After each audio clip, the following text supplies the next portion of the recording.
Payg'ambar alayhissalomning suratlari gavdalantiriladi degan.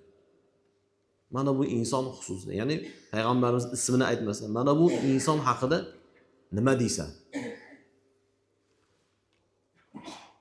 Yaqulu ashhadu annahu abdullohi va rasulihi. U guvoh berib aytar ekanki, men guvohlik beraman, u Allohning bandasi va elchisidir.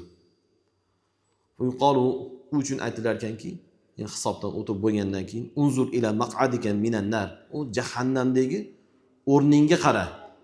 Har bir inson tug'ilsa degan payg'ambarimiz, jahannamdan bir uy, jannatdan bir uy quriladi degan.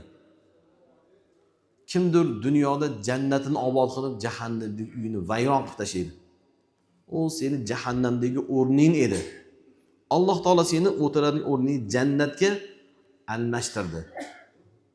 Deb Alloh taolo payg'ambarimizga ana shu insonga bashorat beriladi.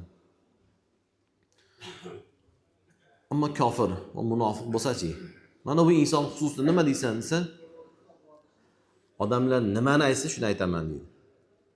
Ba'zi rivoyatlarda xoh deydi, hech narsani ayta olmaydi.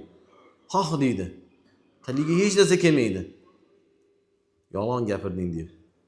Temir bolg'alar bilan, malatoylar bilan uradi degan.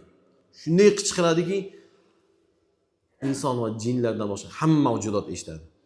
Ba'zi bir kasalliklar bor degan.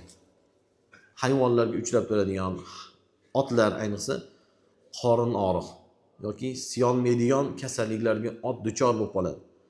Xalqimizda shunday ishlar bor ekanki, ularni qabristonga olib kirar ekan.